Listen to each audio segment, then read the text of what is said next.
श्री गणेशाय नमः. श्री नवनाथ महाराज की जय. श्री नवनाथ भक्तिसार कथा अध्याय 27. हा अध्याय वाचल्याने हरवलेली वस्तू परत मिळेल व नाहीसा झालेला पूर्वीचा अधिकार परत मिळेल. श्री गुरुदेव दत्त अवधूत. अवंती नगरीत भर्तरी विक्रम जकात वसुलीचे काम करीत असत. भर्तरी विक्रमाबरोबर त्याच्या घरी जेवायला राहायला असे. अवंती नगरीचा राजा शुभ विक्रम वृद्ध झाला होता. वारस म्हणून मुलगा नव्हता. एकुलती एक कन्या सुमेधा उपवर झाली होती. सर्व दृष्टीने विचार करून राजाने आपल्या प्रधानाला याबाबत सल्ला विचारला. तेव्हा तो म्हणाला, हत्तीच्या सोंडेत माळ देऊन त्याला राज्यभर फिरवावे. तो ज्याच्या गळ्यात माळ घालील त्याला जावई करून घ्यावे, म्हणजे राजाला वारसही लाभेल. राजाने प्रधानाच्या सल्ल्यानुसार राजवाड्यासमोर भव्य मंडप उभा केला. सर्व प्रतिष्ठित श्रेष्ठ त्याप्रमाणे राजघराण्यातील पुरुष वर्गाला निमंत्रित केले. मांडव गच्च भरला. असंख्य मौल्यवान आभूषणांनी राजाच्या गजेशाळेतील एका चांगल्या प्रतीच्या हत्तीला शृंगारले. त्याच्या गळ्यात सुगंधी फुलांची माळ दिली. राजाने हत्तीला नमस्कार करून आपला हेतू निवेदन केला. ब्राह्मणांनी मंत्र म्हटले. मग हत्तीला मुक्त करण्यात आले. त्याच्याबरोबर शस्त्रास्त्र शिपाई होते. मंडपातून नगरातून फिरत हत्ती चालला. कोणाकडेही त्याने पाहिले नाही. हे पाहून सुमेधा राजकन्या राजा अस्वस्थ झाले. शेवटी हत्ती किल्ल्याजवळ आला. किल्ल्यावर 8 पहारेकऱ्यासह विक्रमही होता. हत्ती तेथे मुकाट्याने उभा राहिला. हे पाहून राजाने 8ही जणांना खाली बोलवले. परंतु शेवटी विक्रम आल्यावर हत्तीने त्याच्या गळ्यात पुष्पमाळ घातली. त्या क्षणी मंगलवाद्ये वाजू लागली. भर्तरीने आनंदाने विक्रमाला मिठी मारली. विक्रमाला वाजत गाजत सन्मानाने हत्तीवर बसवून राजवाड्यात आणले. भर्तरी धावत घरी गेला. त्याने सत्यवती कमट कुंभार यांना सर्व हकीकत सांगितली व त्यांना घेऊन तो राजवाड्यात आला. विक्रमाच्या कुटुंबातील लोक पाहून राजाला विक्रम कुंभार आहे की काय अशी शंका आली. त्याने प्रधानाला ही गोष्ट सांगितली.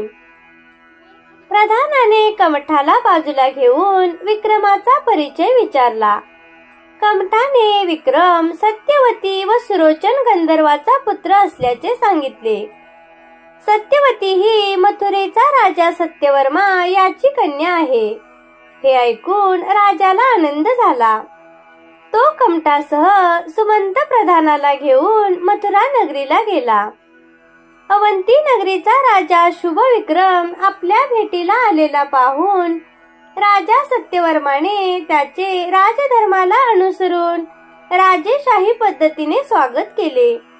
कमठाने येण्याचा हेतू विचारला.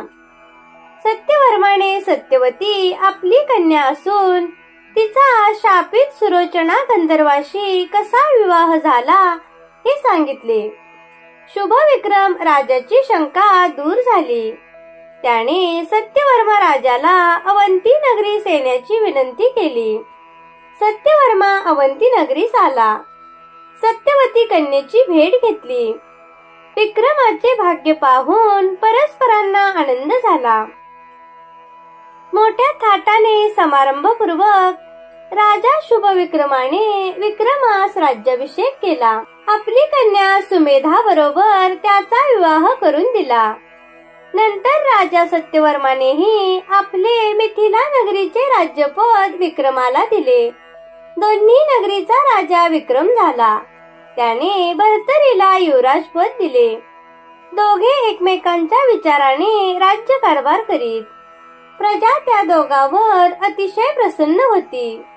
भर्तरीला पाहून प्रधानांच्या मनात आपली कन्या पिंगला त्याला द्यावी असे वाटू लागले. परंतु भर्तरीचा जाती धर्म, आई वडील, घराणे या संबंधी प्रयत्न करूनही काही माहिती मिळेना. शेवटी त्याने प्रत्यक्ष भर्तरीलाच याबद्दल विचारले. तेव्हा आपण सूर्यपुत्र आहोत असे भर्तरीने सांगितले. प्रधान म्हणाला, तर मग आपल्या विवाहासाठी सूर्यदेवांना बोलवा. पिता पुत्राच्या विवाहासाठी ते तत्परतेने येतील. भर्तरीने अंगणात उभे राहून सूर्याला आवाहन केले. सूर्य तत्क्षणी प्रकट झाला. त्याने प्रधानाला भर्तरीला आपली कन्या देण्याची सूचना केली आणि लग्न समारंभ मी आलो तर उपस्थितांना ताप सहन होणार नाही, म्हणून विक्रम राजाचा पिता सुरोचन याला वरपिता म्हणून पाठवून देईन असे सांगितले. प्रधानालाही आनंद झाला. त्याने भर्तरी पिंगलेचा विवाह सोहळा थाटात केला. सुरोचन गंधर्व व सत्यवती वरपिता वरमाता म्हणून हजर राहिले. देवदेवतांनी वधूवरावर पुष्पवृष्टी केली. भर्तरी पिंगला यांचे सहजीवन सुरू झाले. त्यांचे परस्परावर फार प्रेम असे. अशा पद्धतीने विषय सुखभोगात भर्तरी मग्न झाला. हे पाहून सूर्यदेवांना भर्तरीविषयी चिंता उत्पन्न झाली. त्याने पृथ्वीवर येऊन दत्तात्रेयांना आपली चिंता बोलून दाखविली. गुरु महाराज, अगस्ती आणि भर्तरी माझे 2 पुत्र. अगस्तीने साधना करून परमेश्वराची प्राप्ती करून घेतली. भर्तरी मात्र भोगविलासात मग्न आहे. आपले कर्तव्य हित विसरला, याला काय उपाय करावा? दत्तगुरु म्हणाले, मित्रा, योग्य वेळ येताच मी भर्तरीला त्याचे कल्याण आणि त्याच्यामुळे जगाचे कल्याण करण्याचे मार्ग दाखवीन. मी त्याला नातपंथी करून त्रैलोक्यात कीर्तिमान करीन. माझ्या आशीर्वादाने तो चिरंजीव होईल. तू त्याबद्दल व्यर्थ चिंता करू नकोस. एकदा भर्तरी शिकारीसाठी वनात गेला असताना दत्तात्रेयांनी युक्तीने त्याला भेट देऊन योग्य तो बोध केला.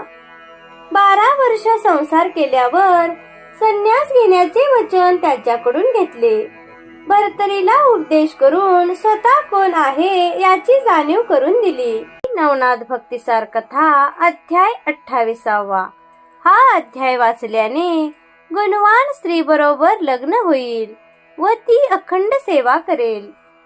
श्री गुरुदेव दत्त अवधूत.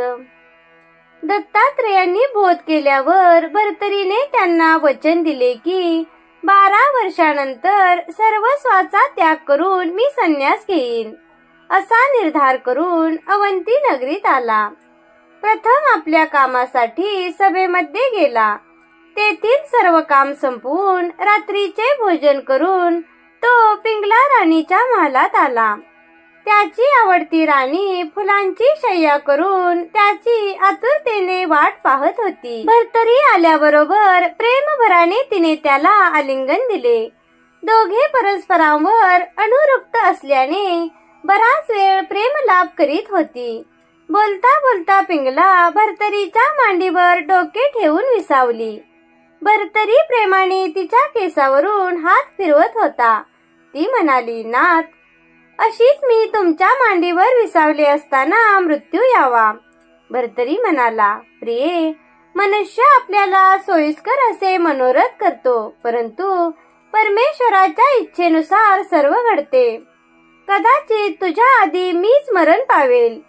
हे त्याचे शब्द ऐकताच पिंगला कळवळली. तिने भर्तरीच्या तोंडावर हात ठेवीत म्हटले, तुमच्या मागे मी क्षणभर जिवंत राहणार नाही. तुमच्या चितेत सती होईल. भर्तरी म्हणाला, आता मी जिवंत आहे म्हणून तू असे बोलतेस. आपला प्राण हा सर्वात आवडता असतो. वेळ आली तर मनुष्य शब्द फिरवतो.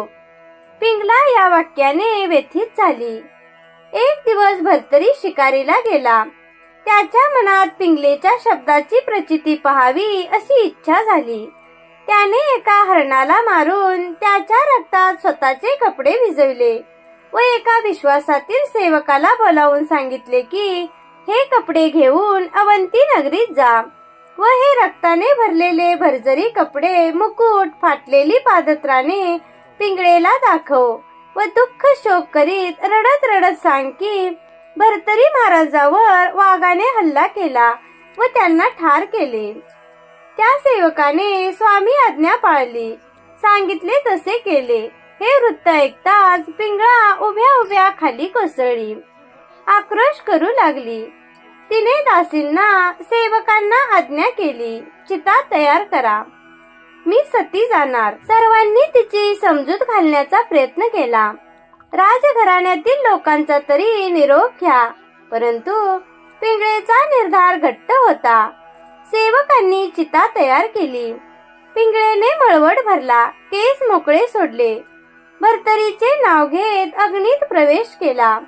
भर्तरीचा अपघाती दुःखद मृत्यू पाठोपाठ पिंगळेचे आत्मदहन या घटनांनी प्रजाजन दुःखी शोकाकुल हतबद्ध झाले. साऱ्या नगरीवर शोककळा पसरली. इकडे सूर्यास्तानंतर भर्तरी अवंती नगरीकडे निघाला. प्रवेशद्वाराजवळ द्वारपालाने त्याला पाहून पिंगळा सती गेल्याचे वृत्त सांगितले. हे ऐकताच भर्तरी वेड्यासारखा ओरडत रडत धावत स्मशानाकडे गेला. त्याने त्या निखाऱ्यात उडी घेण्याचा प्रयत्न केला, परंतु इतरांनी त्याला सावरून बाजूला केले. परंतु भर्तरी कोणाच्या ऐकण्याच्या मनस्थितीत राहिला नाही. तो विलाप करू लागला. प्रौढ मंडळींनी उपदेश केला तरी भर्तरीचे लक्ष राहिले नाही. शेवटी लोक कंटाळून निघून गेले. मथुरा नगरीला गेलेला राजा विक्रम हे वृत्त कळताच धावतच अवंती नगरीला आला. त्याच्याबरोबर राजा शुभविक्रम, प्रधान राजा सत्यवर्माही आले. त्यांनी त्याची समजूत घालून राजवाड्यात आणले, परंतु भर्तरी पूर्वीसारखा राहिला नाही. त्याचे राज्यकारभारातून मन उडाले. तो संधी मिळेल तसा स्मशानात जाऊन शोक करीत बसे. विक्रमाने ब्राह्मणांना बोलवून पिंगळीची स्वतः मंत्रघोषात उत्तरक्रिया केली. यथासांग सर्व विधी दानधर्म केला. विक्रमाने भर्तरीला पुष्कळ बोध केला. रोज तो त्याला स्मशानातून नित्य नेमाने राजवाड्यात घेऊन येत असे. खाणे पिणे वर्ज केल्याने भर्तरी कृश झाला. अशा स्थितीत 12 वर्षे लोटली. भर्तरीची अशी दयनीय अवस्था त्याचा पिता सूर्यनारायणाला बघवेना. तो दत्तात्रयांकडे गेला व म्हणाला, गुरुदेव, आपण सर्व जाणता आहात. माझ्या लेकराची भर्तरीची अवस्था कशी झाली, त्याच्यावर आपण कृपादृष्टी ठेवा. भगवान दत्तात्रय म्हणाले, मित्रा, भर्तरीची काळजी करू नकोस. माझा शिष्य मच्छिंद्रनाथ व त्याचा तपस्वी शिष्य गोरक्षनाथ तीर्थयात्रेला गेले आहेत. गोरक्ष आल्यावर मी त्याला भर्तरीकडे पाठवितो.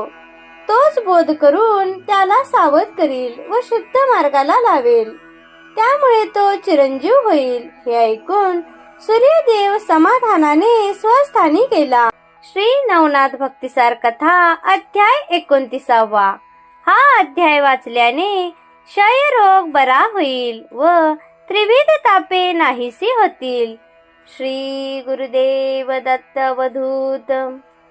सोन्याच्या विटेऐवजी सोन्याचा संपूर्ण पर्वत निर्माण करून गोरक्षाने गुरु मच्छिंद्रांची साधू भोजनाची इच्छा पूर्ण केली. मच्छिंद्र गर्भाद्री पर्वतावरच राहिले. गोरक्षनाथ गुरु मच्छिंद्रांचा निरोप घेऊन गिरनार पर्वतावर तीर्थयात्रा करीत पोहोचले. तेथे दत्तात्रयांची भेट घेतली.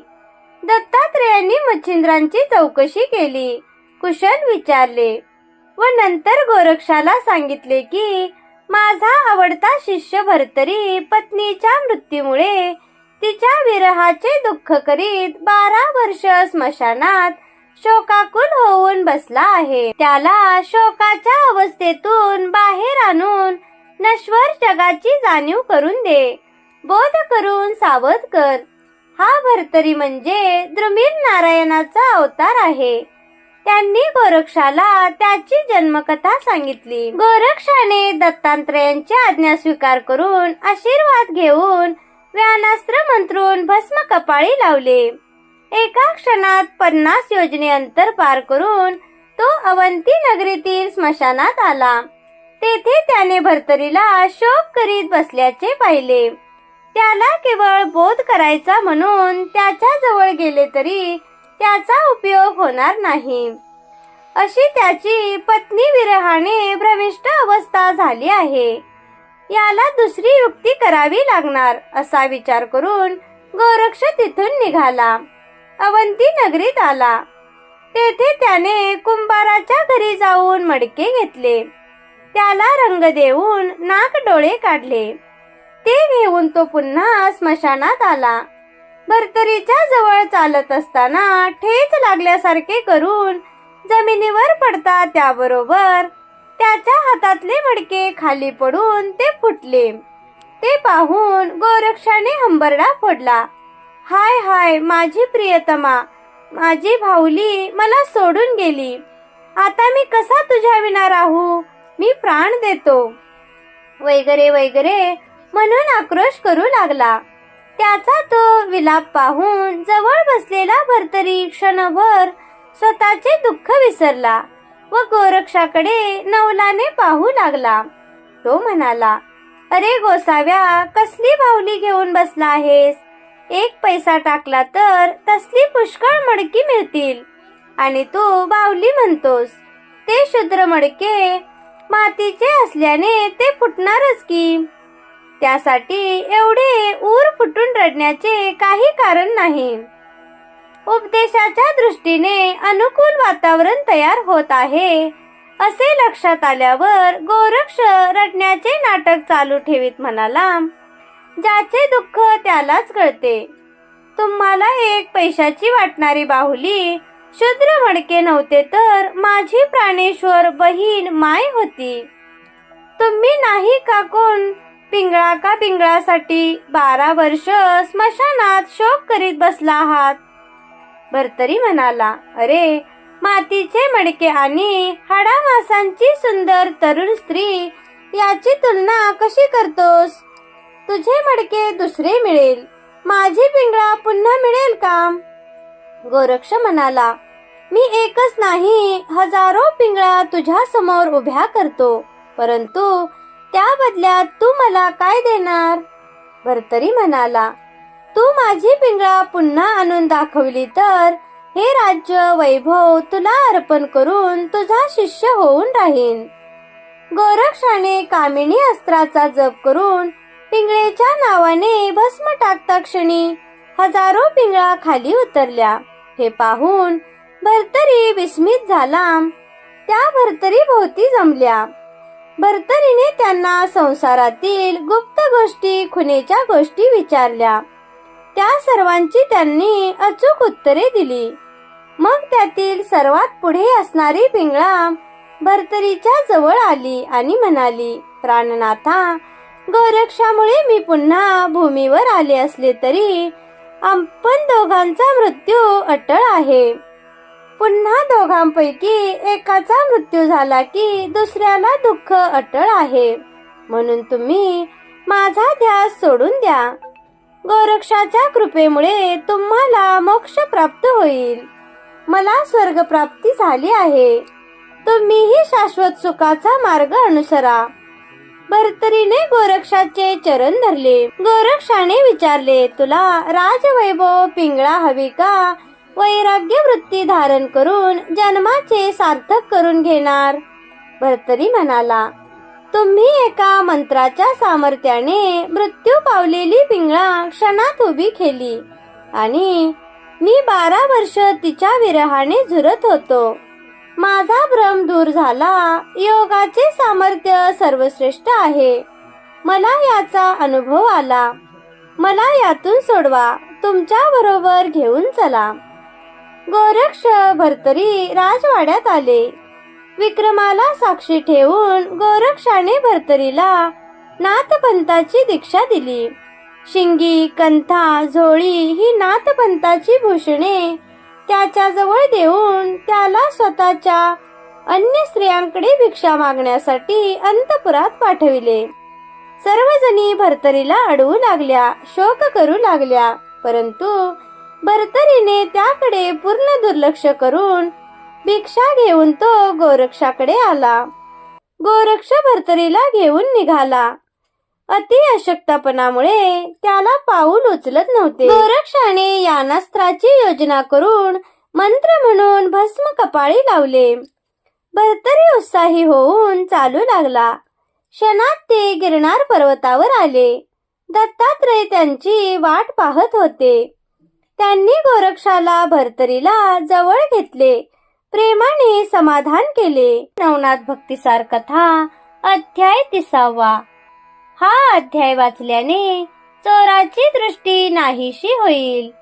श्री गुरुदेव दत्त अवधूत. गिरनार पर्वतावरील एका गुहेत श्री दत्तात्रय, गोरक्ष, भर्तरी योगावरील गहन चर्चा करीत असताना दत्तात्रेयांनी ती पूर्ण करून गोरक्षास मच्छिंद्रनाथाला आणण्यासाठी गर्भाद्री पर्वताकडे पाठविले. भर्तरीला सर्व सिद्धीचे ज्ञान देऊन बद्रिकाश्रमात नेऊन तपश्चर्येला बसविले. पुन्हा गिरनार पर्वतावर येऊन मच्छिंद्रांची वाट पाहत राहिले. गोरक्षांनी मच्छिंद्राला दत्तात्रयांनी भेटण्यासाठी बोलावले असे सांगून त्याच्यासह तो पुन्हा गिरनार पर्वताकडे येत असताना वाटेत कौंडिन्यपूर नावाचे नगर लागले. तेथे भिक्षा मागण्यासाठी नगरातून हिंडत असताना त्यांना असे दिसले की त्या नगरीचा राजा शशांकर याने आपल्या कृष्णागर नावाच्या स्वतःच्या पुत्राचे हातपाय तोडून त्याला भर चौकात टाकून दिले आहे. हा शशांकर राजा बरेच वर्षे निपुत्रिक होता. पुत्रप्राप्तीसाठी शिवाराधना करावी अशा हेतूने पत्नी मंदाकिनीसह रामेश्वराला जाण्यासाठी निघाला. कृष्णा तुंगभद्रा नदीच्या संगमावर एका गावी मुक्कामासाठी राहिला. तेथे त्या रात्री त्याला स्वप्न पडले. स्वप्नात प्रत्यक्ष भगवान शंकरांनी सांगितले की या नद्यांच्या संगमस्थानी पार्वतीसह माझी लिंगरूप मूर्ती आहे. तिची नित्यपूजा अर्चना कर, म्हणजे तुला पुत्रप्राप्ती होऊन तुझे मनोरथ पूर्ण होईल. राजाने स्वतः संगमाच्या ठिकाणी जाऊन तेथे त्याला स्वप्नात दिसलेले शिवलिंग पार्वतीच्या मूर्तीसह सापडले. त्यांनी त्याची प्राणप्रतिष्ठा केली. नवे मंदिर बांधले. लोक त्याला संगमेश्वर म्हणू लागले. पुत्रप्राप्तीसाठी संगमेश्वराची स्थापना झाल्यावर राजाप्रमाणे इतरही लोक संगमेश्वराची आराधना करू लागले. जवळ असणाऱ्या भद्रसंगम गावातील मित्राचार्य व त्याची पत्नी संतान होण्यासाठी संगमेश्वराची नित्य पूजा अर्चा करू लागली. एकदा कैलासावर भगवान शंकर बसले असताना गणांच्या मनोरंजनासाठी सुरोचना अप्सरेला नृत्य करण्याची आज्ञा केली. भगवान शंकरावर तिची दृष्टी जाऊन त्यांच्याविषयी कामविकार जागृत झाल्याने ती तालसूर चुकू लागली. हे पाहून शिवानी तिला नृत्य बंद करण्याचे सांगून शाप दिला की पृथ्वीवर तू भद्रसंगम गावातील मित्राचार्य ब्राह्मणाच्या शरयू नावाच्या पत्नीच्या पोटी कन्या होऊन जन्म घेशील. शापाने अप्सरा दुःखी आणि भयभीत झाली. तिने शिवाचे चरण धरून क्षमा मागितली व उस शापाची याचना केली. भगवान म्हणाले, कृष्णा तुंगभद्रेच्या संगमावरील संगमेश्वराची आराधना कर, मग मी प्रसन्न होऊन तुला स्पर्श करील. तेव्हा तू शापमुक्त होऊन स्वर्गात येशील. भगवान शंकराच्या शापाने ती अप्सरा मित्राचार्य व शरयू यांची कन्या म्हणून जन्माला आली. संगमेश्वराची आराधना केल्यामुळे पुत्रप्राप्ती झाली. वांझपण गेले. या समाधानाने ती नित्य संगमेश्वराची आराधना करीत राहिले. माई पित्याबरोबर त्यांची कन्या कदंबाही संगमेश्वराच्या पूजेसाठी जाऊ लागली. वयात आल्यावर एकटीच पूजेला जाऊ लागली. एकदा ती शिवमंदिरात पूजेसाठी गेली असताना तिचे पूर्ण तारुण्याने बहरलेले यौवन पाहून भगवान शंकर पिंडीतून प्रकट झाले आणि तिला स्पर्श करण्यासाठी तिच्या जवळ येऊ लागले. हे पाहून कदंबा घाबरली, मंदिरातून बाहेर पडून धावू लागली. परंतु भगवान शंकरांनी पाठीमागून वेगाने येऊन तिचा हात धरला. शिवाचा स्पर्श होताच कदंबाचे शरीर नष्ट झाले. ती पुन्हा अप्सरा होऊन स्वर्गात गेली. शंकरांनी आपले वचन पूर्ण केले. तिच्या स्पर्शाने शिवाचा वीर्यपात झाला. ते वीर्य कृष्णा नदीच्या पात्रात पडले. नित्याप्रमाणे कृष्णा नदीत स्नान करीत असताना अर्घ्य देण्यासाठी ओंजळीत पाणी घेऊन राजा शशांकर उभा असताना त्याच्या ओंजळीत ते वीर्य असलेले पाणी आले. त्याला त्यामध्ये मनुष्य देह दिसू लागला. भगवान शिवाने आपल्याला पुत्ररूपी प्रसाद दिला असे समजून राजाने तो पुत्र मंदाकिनीच्या स्वाधीन केला. त्याचे नाव कृष्णागर ठेवले. कृष्णागर 12 वर्षाचा झाल्यावर राजमाता मंदाकिनी मरण पावली. राजाला फार दुःख झाले. राजाने दुसरा विवाह चित्रकूटाचा राजा भुजध्वज याची कन्या भुजावती हिच्याशी केला. कृष्णागरासाठी वधू संशोधन सुरू झाले. अत्यंत सुंदर सदृढ कृष्णागराला साजेशी पत्नी मिळणे कठीण झाले. त्याचे वय वाढत होते. एकदा राजा शशांकर शिकारीला गेला होता. कृष्णागर मोकळ्या मैदानात मित्रांसमवेत पतंग उडवीत होता. राणी भुजावती आपल्या महालाच्या खिडकीत उभी होती. तिचे लक्ष कृष्णागराकडे गेले. त्याचे असामान्य रूप पाहून ती कामतूर झाली. तिने दासीला त्याच्याकडे पाठवून महालात बोलवून घेतले. राणी भुजावती 13 वर्षाची व कृष्णागर 17 वर्षाचा होता. भुजावतीला कृष्णागराचे आपले नातेसंबंध माहीत नव्हते. कृष्णागरलाही ती आपल्या पित्याची धर्मपत्नी म्हणजे आपली माता आहे हे ज्ञान नव्हते. परंतु तो मातेची आज्ञा मानून घाईघाईने तिच्या महालात आला. भुजावतीने त्याला कामवासनेने आलिंगन देऊन आपली कामेच्छा पूर्ण करण्याची गळ घातली. हे पाहून कृष्णागरने तिला कडक शब्दात नात्याची जाणीव करून दिली. हे ऐकून भुजावती घाबरली. हा आपला सावत्र मुलगा आहे. राजाला आल्यावर नक्की हा प्रकार सांगेल म्हणून अस्वस्थ झाली. त्यावर दासीने तिला एक युक्ती सांगितली. नवनाथ भक्तिसार कथा अध्याय 31. हा अध्याय वाचल्याने शाबरी मंत्राचे कपटी प्रयोग आपणावर होणार नाहीत. श्री गुरुदेव दत्त. वधू राणी भुजावती कृष्णागर आपला सावत्र मुलगा आहे हे लक्षात आल्यावर फार घाबरली. आपल्या हातून गुणास्पद वर्तन घडले. आता तो आपल्या पित्याला ही हकीकत सांगेल आणि राजा आपल्याला जिवंत ठेवणार नाही या विचाराने निराश होऊन विष खाऊन आत्महत्या करावी असे म्हणू लागताच दासीने तिला कृष्णागराच्या विरुद्ध राजाचे कान भरून उलट अन्याय झाला म्हणून राजाशी सहानुभूती मिळवण्याची युक्ती सांगितली. राजा शिकारीवरून आला. पंचारथी घेऊन राणी भुजावती समोर स्वागताला आली नाही हे पाहून तिच्या प्रकृतीच्या काळजीने घाईने भुजावतीच्या महालात गेला. राणी मंचकावर झोपली होती. तोंडही लहान झाले होते. राजाने प्रेमाने चौकशी केली तेव्हा कृष्णागराने आपल्या महालात घुसून आपल्यावर जबरदस्ती करण्याचा प्रयत्न केला व राजाला सांगितले. राजा भुजावतीच्या सांगण्यावर क्रोधित झाला. त्याने कृष्णागरला पकडून आणण्याची सेवकाला आज्ञा केली व सोन्याच्या चौरंगावर बांधून ठेवले. त्यानंतर सेवकाकरवी त्याचे दोन्ही हात व दोन्ही पाय गुडघ्यापासून तोडून टाकण्याची आज्ञा करून त्याला नगराच्या चौकात टाकून दिले.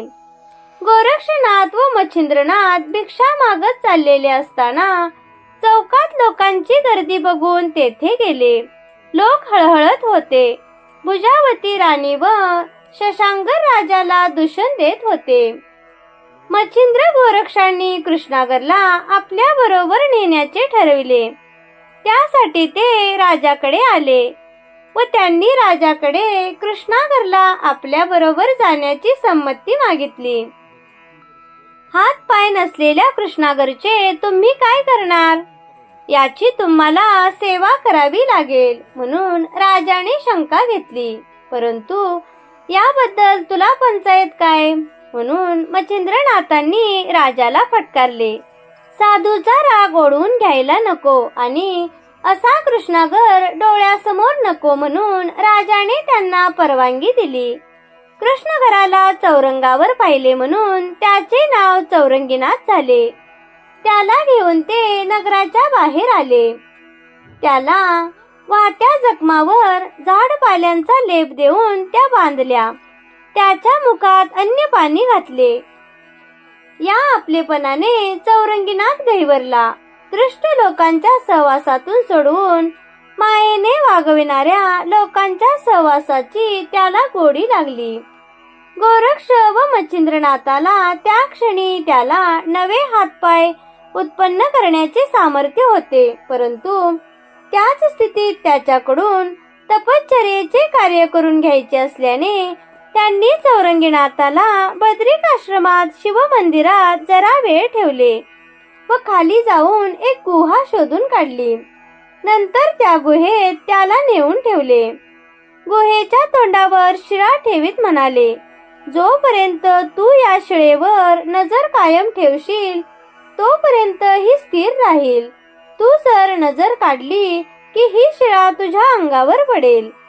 मी तुला एक मंत्र सांगतो, त्या मंत्राचा सतत जप कर. भूक लागली तर फळे खा. आम्ही तीर्थयात्रेला जाऊन लवकरच माघारी येतो. असे म्हणून गोरक्षाने त्याच्या कानात मंत्र सांगितला व मच्छिंद्र गोरक्ष गुहेतून बाहेर पडले. गोरक्षाने चामुंडाला आवाहन करून रोज गुहेत चौरंगीसाठी ताजी फळे ठेवण्यास सांगितले. ते दोघे गिरनार पर्वतावर दत्तात्रयांच्या भेटीसाठी गेले. इकडे गुहेत चौरंगीनाथांची अवस्था दयनीय झाली. त्याला हातपाय नसल्याने तोंड खाली वळवून फळे खावी लागणार व शिळेवरची दृष्टी हल्ली तर शिळा अंगावर पडणार असे धर्मसंकट पडले. चामुंडा रोज गुप्तपणे येऊन ताजी फळे ठेवीत असे. परंतु चौरंगीला भरवण्याची गोरक्षांनी आज्ञा दिली नव्हती. त्यामुळे ती सुद्धा काहीच करू शकत नव्हती. अशा स्थितीत फक्त तोंडाने गोरक्षाने दिलेला मंत्र जप करण्याशिवाय तो काहीच करू शकत नव्हता. उपाशी राहिल्याने तो अगदी क्षीण झाला.